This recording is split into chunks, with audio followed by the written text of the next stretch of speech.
In the heart of Otukpo, a town in Benue State, lived a couple named Mr. and Mrs. Ape Alakechinu. Ape was a strong man with dark skin that glowed from working under the hot sun. His hands were rough from years of farming, but they were gentle when he touched his wife Ahi. Ape was a hard-working farmer who mostly planted yam. Yams were very important in Otukpo, and everyone loved to eat it. After harvesting his yams, Ape would take them to the busy market in the center of town to sell. Many traders were in the market, but Ape was special. He sold his yams at wholesale prices, which made people from even neighboring towns come to buy from him. Some people said, "If you want the best yam for a good price, go to Ape's store." Ahi, his wife, was just as hardworking. She owned a small salon close to their home. Every morning, after sweeping the front of her shop, she would sit outside, smiling and waiting for her customers. Women and girls loved to come to her salon to make their hair. She was good with her hands. Whether it was weaving, braiding, or fixing attachments, Ahi did it with patience and love. Sometimes, when Ape needed extra hands on the farm, Ahi would close her salon for the day and follow her husband to the farm. She did not mind getting her hands dirty or feeling the sun burn her skin. She loved Ape and was ready to support him in any way she could. Together they lived a peaceful and happy life. Their house was simple, a small bungalow with flowers growing around the yard. There was a mango tree at the back where children from the neighborhood came daily to pluck fruits, and Ape and Ahi never chased them away. In the evenings, after a long day's work, Ape and Ahi would sit outside their house drinking cold zobo or palm wine. They would watch the sun go down while talking about their day. Sometimes, Ape would tell stories about his childhood and Ahi would laugh so hard that she would have to hold her stomach. Their love was simple. It was not about riches or big cars. It was about respect, patience, and friendship. They were best friends first before anything else. But even though their life was peaceful and full of love, there was one thing missing, a child to call their own. For 7 long years, they had prayed, hoped, and waited, yet no child came. From the outside, Ape and Ahi looked like the happiest couple in Otukpo. They smiled often and did their best in helping others, but deep inside their hearts there was a heavy pain. They had been married for 7 years, and yet their home was still silent. No baby's laughter, no little footsteps running around, no voice calling, "Mama, Papa." At night, when the town was quiet and the crickets sang their songs, Ahi would sometimes sit by the window and stare at the moon. Tears would run down her cheeks silently. She didn't want Ape to see her crying. She didn't want him to worry, but Ape always knew. He would quietly stand behind her, sit down, and pull her into his arms. He would whisper, "My sweet Ahi, don't cry, God is watching.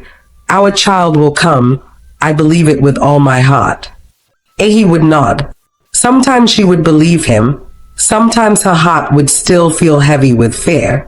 What if I never have a child? She would wonder silently. She hated those thoughts, but they came no matter how hard she fought them. The couple had visited several hospitals in and outside Otukpo. Each time, after doing tests and waiting anxiously, the doctors would say the same thing. "Nothing is wrong with you, Mr. and Mrs. Alakechinu. You are both fine, just give it time." At first, those words brought comfort, but as the years passed and there was still no sign of pregnancy, those same words began to sound empty and cruel. Ahi grew tired of hearing, "Be patient, it will happen." She was already patient. She wanted to scream sometimes. She wanted answers. She wanted to know why God had forgotten her. One day, after visiting yet another hospital in Makurdi, Ahi broke down. They had sat in the waiting room for hours, watching other pregnant women walk in and out with big stomachs, their faces glowing with happiness. Ahi had smiled politely, but inside, she was breaking into pieces. When the doctor finally told them again that everything was normal, Ehi couldn't hold it anymore. She wept uncontrollably right there in the hospital hallway. She covered her face with her wrapper while her body shook from sobs. Ape tried to calm her. Please, my love, don't do this to yourself. Please, let's go home. But Ehi was tired. Tired of hoping. Tired of pretending she was strong. Tired of putting on a brave face. Back home, Ehi began trying herbal medicines too. Old women from the village brought her herbs to drink. Some were bitter, some were slimy, some made her sick to her stomach. But she drank everything they gave her because she was desperate. She went to see traditional herbalists who promised her magic roots that would open her womb. Some asked for small money. Others asked for large amounts of money. One even told her to bury a white cloth under a tree at midnight. Ehi did it all, but nothing worked. Sometimes, in the middle of the night, Ape would wake up and find Ehi kneeling on the floor, praying and crying loudly. She would hold her stomach and beg God, "Please, Father, even if it is just one child, please." Ape's heart would break into 1,000 pieces watching her. But he never showed his own pain. He was Ehi's strength. He would lift her from the floor, wipe her tears, and say, "Our time will come, Ehi. Our time will come. I am not going anywhere. I will always stand by you." Despite all these, when morning came, Ehi would wipe her tears, put on her best clothes, and go to her salon. She would braid hair, chat with customers, and laugh at jokes. Even when her heart was bleeding deep inside, she felt like an empty shell. Meanwhile, some friends began to avoid Ehi. At first, when she got married, many of her friends were excited for her. They would visit, laugh, and talk about their pregnancy experiences, but as the years passed and no child came, they started pulling away. Some friends whispered behind her back, "Maybe Ehi did something wrong in her past. Maybe she is cursed." Some even said, "Maybe she has secretly removed her womb." These cruel words got back to Ehi sometimes. They pierced her heart like knives, but the worst of all were the market women. When Ehi went to the market to buy foodstuff, some women would start to whisper loudly, knowing she could hear them. "Look at her, carrying basket up and down, no child to send on errands. Witch, she has eaten her own children." Ehi would walk faster pretending not to hear, but when she got home, she would shut the door and cry until her eyes were swollen. Through it all, Ape remained her rock. He never once blamed her. He never once shouted at her. He never once said an unkind word. Every night, he would hold her hand and say, "Ehi, you are enough for me. With or without children, you are my wife, my friend, and the love of my life." Sometimes, those words gave her strength. Other times, they made her cry even harder because she felt like she was disappointing the best man in the world. Still, Ehi never stopped praying. She fasted. She sowed seeds in church. She did midnight prayers. She gave alms to the poor, hoping that maybe God would see her good works and remember her womb. Then one day, Ape's mother came storming into their house full of anger. Without greeting anyone, she shouted at Ehi, "You this barren woman, you are sitting in my son's house like a piece of furniture. 7 years and not even a miscarriage? You are a man, not a woman." Ehi sat quietly, tears streaming down her face. Ape jumped up immediately and shouted back at his mother, "Enough. Mama, you will not insult my wife under my roof. If you have no respect for her, then you have no respect for me." The old woman hissed and cursed loudly, but Ape stood like a rock between her and Ehi. Finally, seeing that Ape would not join her to attack Ehi, she left, angrily raining curses as she went. After she left, Ehi wept bitterly. She felt like leaving the marriage to free Ape from shame. But Ape knelt down before her, took her hands in his, and said, "Please don't ever think of leaving me. Ehi, I chose you. I love you. You are my wife, children or no children." Life continued. but the burden grew heavier with each passing month. Some nights Ahi would dream of carrying a baby. She would wake up with a smile only to feel the empty space around her again. She started visiting churches she had never been to before. She listened to pastors and prophets. Some prayed for her sincerely. Some collected money from her and made promises they could not keep. But Ahi's heart refused to give up.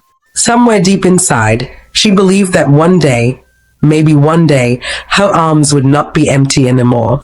And so, with pain hidden behind smiles, with tears hidden behind laughter, Mr. and Mrs. Alakechinu continued their journey. The sun in Otukpo town was hotter than usual one afternoon. The dust from the unpaved roads rose with every passing vehicle, and the sound of traders calling out to buyers filled the air. Life continued for everyone. People laughed, people quarreled, and people hustled.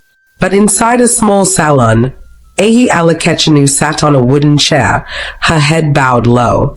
Her heart was heavy, heavier than the big pot of yam she sometimes cooked for Ape and herself. She clutched a black plastic bag tightly. Inside it was the latest herbal medicine a woman had given her earlier that day.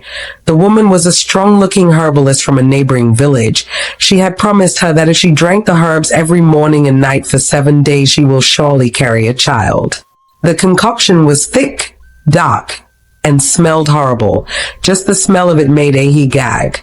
But she remembered the woman's warning. No matter how bitter it is, swallow it without complaining. If you vomit it, the medicine will not work. Ahi closed her eyes tightly, pinched her nose, and poured the bitter and smelly liquid into her mouth. She swallowed it quickly. Her stomach turned and she coughed violently, but she restrained herself from vomiting. Tears filled her eyes from both the bitterness and smell of the concoction and from the pain inside her heart. She leaned against the wall, breathing heavily. God, please let this one work, she whispered. This had become Ahi's new life, moving from one herbalist to another, from one pastor to another, from one prayer house to another, each time with fresh hope resulting to fresh disappointment. By now she had drank enough herbs that could fill a river. She had anointed herself with all kinds of oils, some thick, some smelly, some stained her clothes. She had bathed in water blessed by prophets. She had tied red cloths around her waist, slept on mats for days, fasted until her stomach hurt, and prayed until her voice became hoarse. Yet, the child she longed for refused to come. One night, Ahi was kneeling beside her bed in prayer, the room dark except for the dim light of a small kerosene lamp. Father in heaven, she cried, did I offend you? Why are you silent? Have you forgotten me? Please, please, even if it is just one child, I will raise the child to love you. Please, don't let my enemies laugh at me anymore. Her voice broke. Her tears soaked the wrapper she tied around her waist. Ape woke up and saw her. He stood quietly heartbroken. He didn't disturb her. He knew these prayers were her way of pouring out her pain. When she finished, he walked over, helped her to her feet, and hugged her tightly. We are together in this, he said softly. You are not alone, I am with you. Always. Ahi buried her face in his chest and sobbed silently. Despite all the love from Ape, the world outside was not kind to Ahi. In the market, whispers followed her everywhere she went. Some traders would laugh and say loudly, you don't have children. Why are you buying so much yet? Who will eat it with you? Others would shout, a barren woman should not be touching things anyhow. It is bad luck. Ahi learned to ignore them outwardly. She would smile, buy what she needed and leave quietly, but every word they said to her was like a stone thrown to her heart. Ape's family, especially his mother, was even worse. The old woman visited often, not to greet them but to insult Ahi. Useless woman. You are sitting on my son's destiny. You are eating his wealth without giving him children. Your mates are carrying twins and triplets. Ahi would sit silently, head bowed, tears burning her eyes. She dared not talk back. She respected Ape's mother even if the woman showed her no kindness. Each time, Ape would defend her. Mama, please leave. If you have nothing good to say, don't come to my house again. But the old woman never listened. One particular afternoon, After a very nasty visit from Ape's mother, Ahi sat outside her salon feeling like a failure. She watched little children run past, laughing and playing. Some ran barefooted, their clothes dirty from play, but their laughter was pure and sweet. Ahi imagined herself calling out, "My child, come back here, stop rolling in the sand." She imagined chasing her son around the compound and plaiting her daughter's hair into neat cornrows. But the yard was empty, her lap was empty, her womb was empty. Her heart felt like it would break into a million pieces. One day, an old friend from a neighboring village who was aware of Ahi's struggle for a child came to visit her in her salon secretly. She looked around carefully to make sure no one was watching, then leaned close to Ahi and whispered, "I know a place, a baby farm," the woman said. "They sell babies there, healthy babies. If you can pay, you can get a child quickly. No more tears." Ahi's eyes widened. "Baby farm?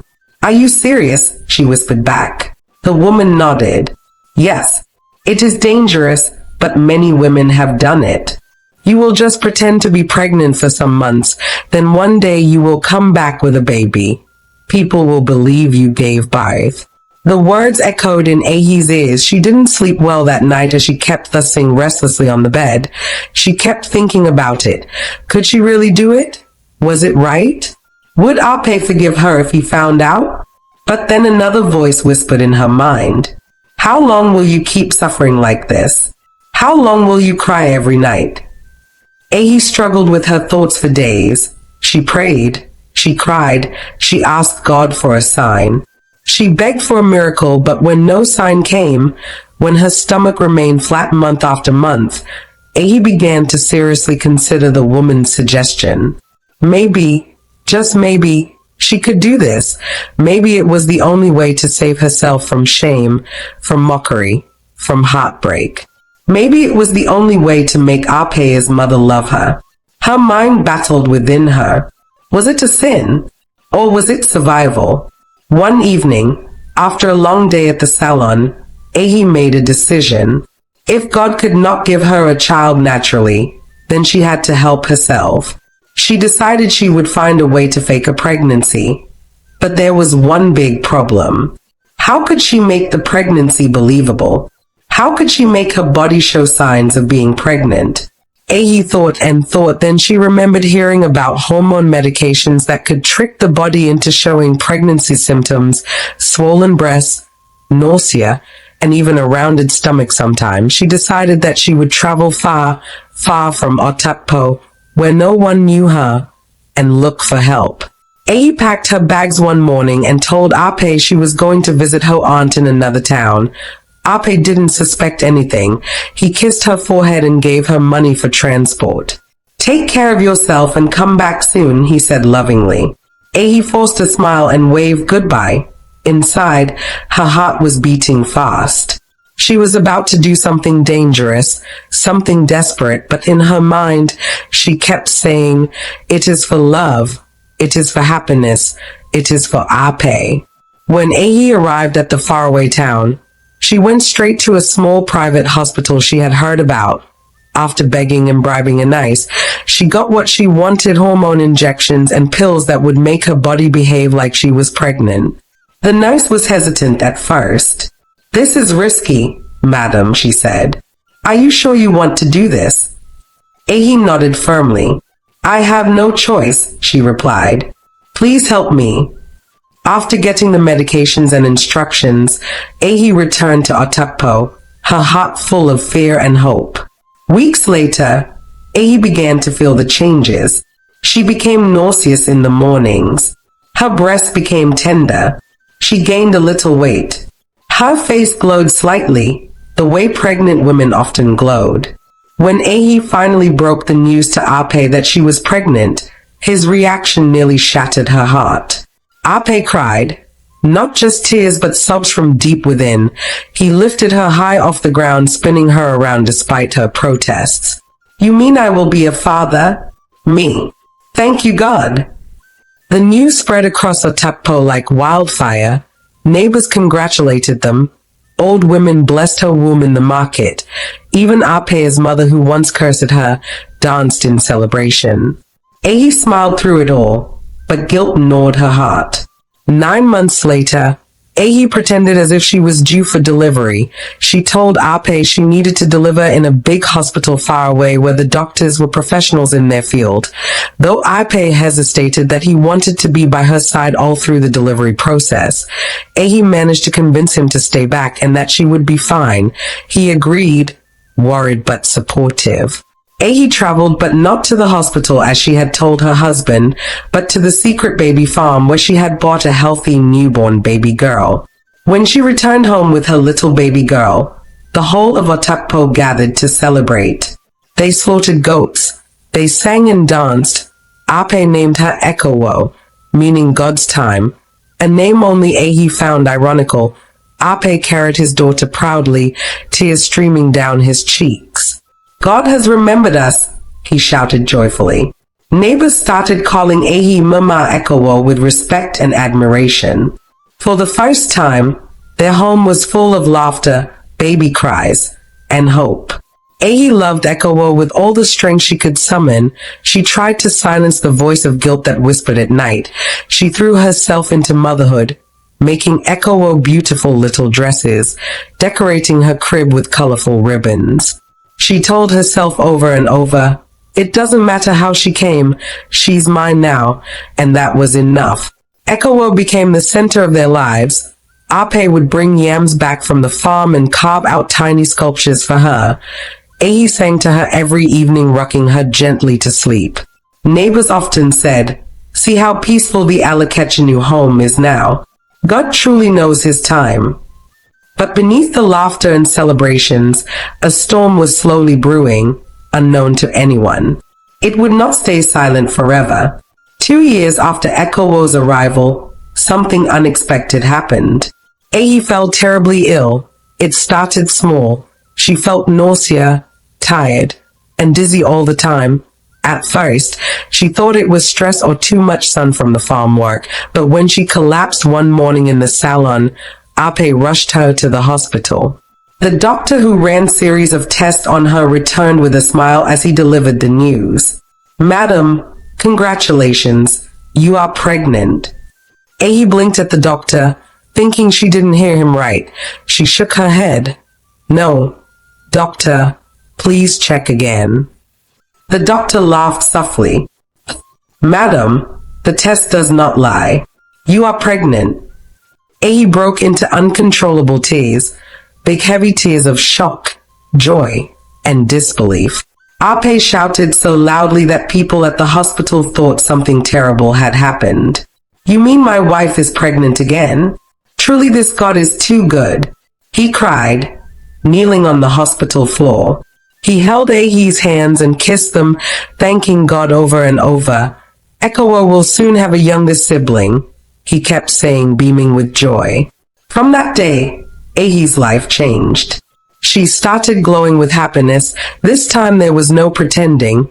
Her belly grew naturally. She could feel the tiny kicks in her womb. She often sat at backyard in the evenings, rubbing her stomach and singing softly. 9 months later, on a cool, rainy morning, Ahi gave birth to a beautiful, healthy baby girl. Ahi named her Akam, meaning mine, because to Ahi she was truly hers. Ape couldn't stop dancing. He told everyone who cared to listen that he have 2 beautiful daughters now. My home is complete. The naming ceremony was grand. Music, dancing, food, and laughter filled the air. Little Ekowo wore a pretty dress and helped carry small gifts. People admired her too, saying, "What a beautiful girl. She will make a wonderful big sister." It seemed like their happiness would last forever. But slowly a small, dangerous seed began to grow in Ahi's heart. A feeling she did not plan for, a feeling that would change everything. At first, nothing seemed wrong. Ekowo was happy too. She loved her baby sister. She played with Akam and sang to her.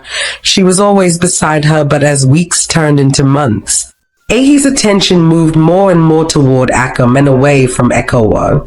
She started noticing only Akam's needs. If Akam coughed, Ahi would panic and rush her to the hospital. But if Ekowo had a fever, Ahi would only just give her paracetamol. When visitors came, Ahi proudly showed off Akum, carrying her around, calling her my beautiful treasure. Meanwhile, Ekowo often sat quietly in a corner, forgotten. At first, Ekowo thought it was normal.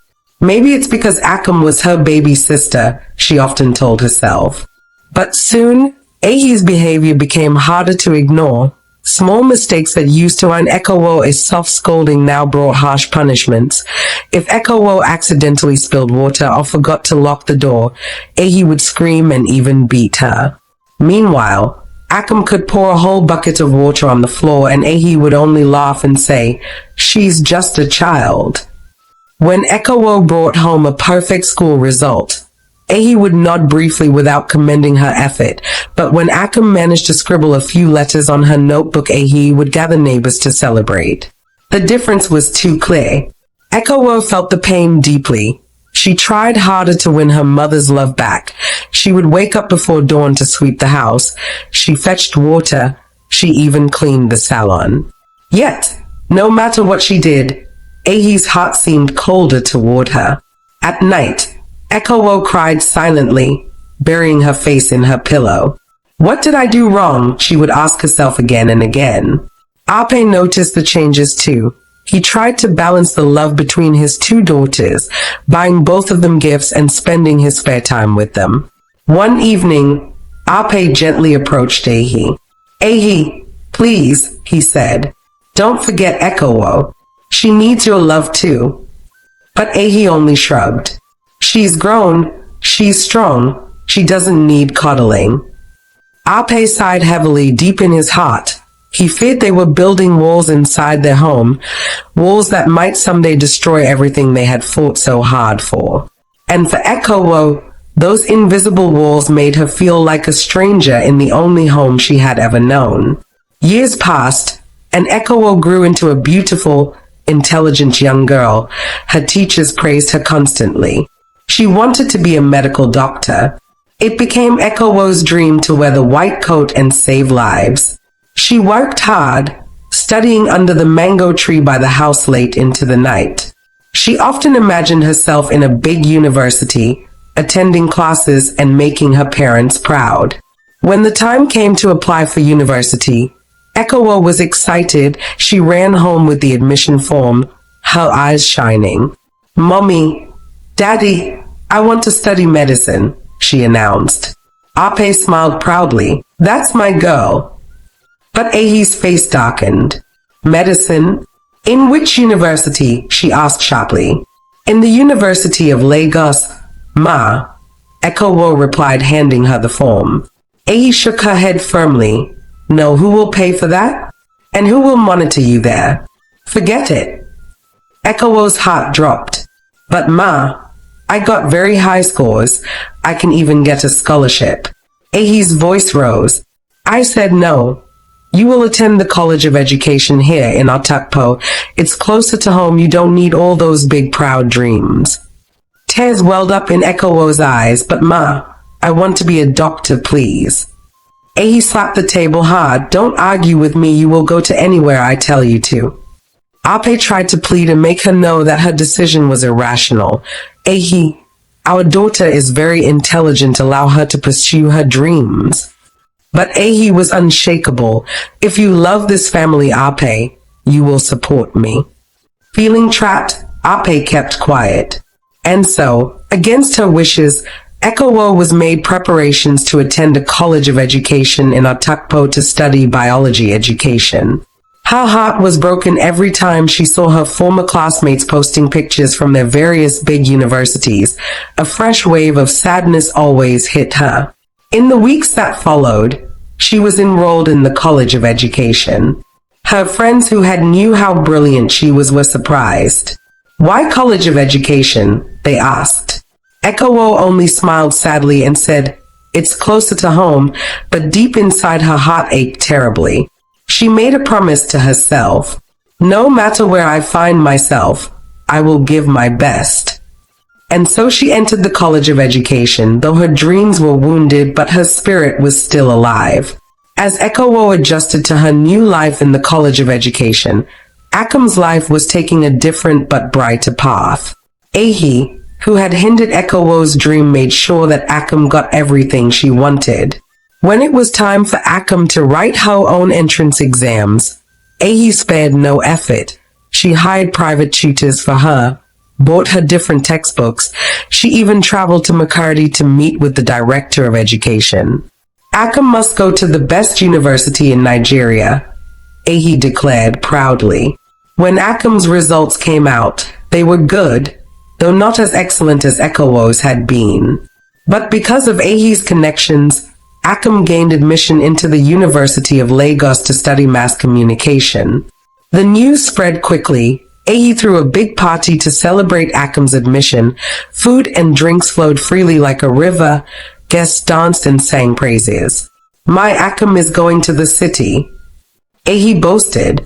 On Akam's matriculation day, Ehi wore her finest lace, and Ape hired a small car to travel to Lagos with the family. Pictures of Akam's matriculation flooded social media. Ehi proudly showed them to all her customers in the salon. Meanwhile, Ekowo quietly continued her studies at the College of Education. She had no party, no pictures, no fancy clothes, but she was determined to do her best. She attended lectures faithfully, submitted assignments early, and helped her classmates understand difficult topics.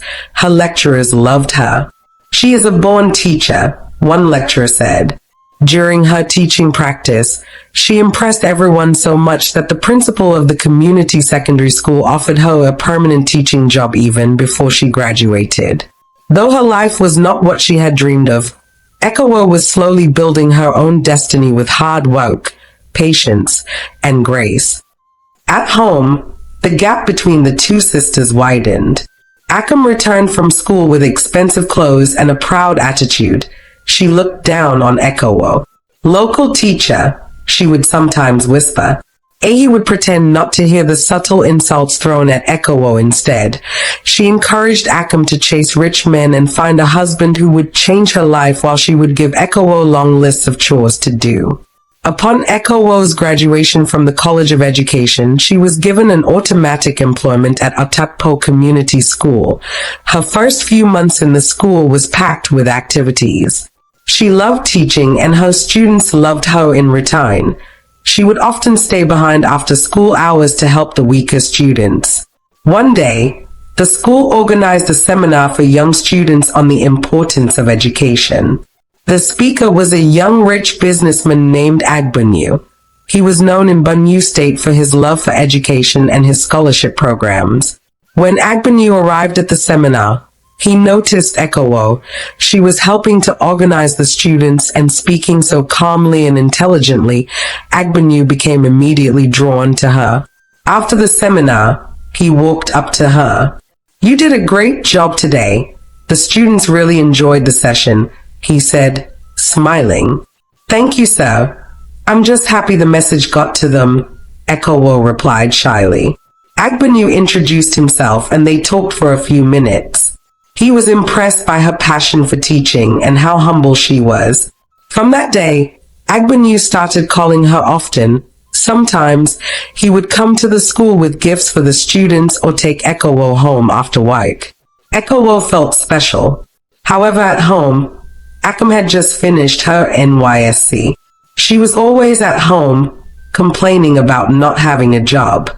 Ehi always comforted her and told her not to worry, that something big would come soon. But what bothered Ehi the most was that Ekowo was receiving more attention than Akam. When she noticed that Agbanyu was close to Ekowo, she began to feel jealous. Why would the rich young man not notice Akam?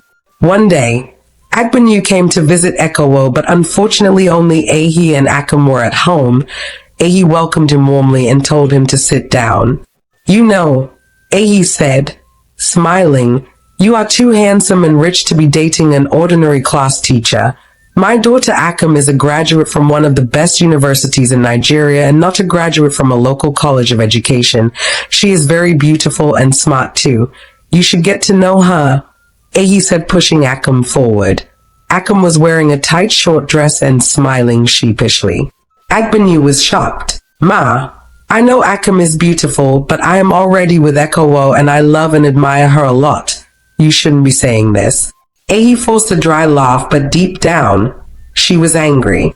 After he left, she called Akum into her room. You must do everything to make Agbanyu yours. You deserve him more than that girl. Akum smiled. Leave that to me, Mama. I know what to do. One afternoon, Agbanyu came to visit Ekowo but met only Akum at home. Ekowo had gone to the market. Akum quickly invited him in and offered him something to drink. Please sit down and rest. You must be really tired, she said, trying to sound sweet.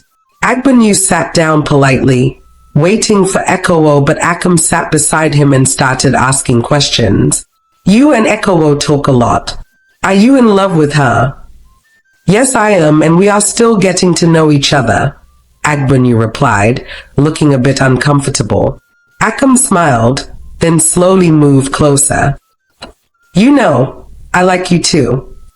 Before Agbanyu could say anything, Akum leaned in and kissed him. It happened so fast, Agbanyu was confused and shocked. He tried to pull away, but Akum held him closer. That day Agbanyu made a big mistake. He couldn't restrain himself. He fell into Akum's trap and Akum had her way with him. A few weeks later, Akum found out she was pregnant. Thank you for watching this story so far. Watch out for the continuation of this story. And in the meantime, share with us your thought about this story in the comments section. Please subscribe to this channel if you have not done so already. Like and share this story to your friends and loved ones until we bring part 2 your way. For now, it's bye.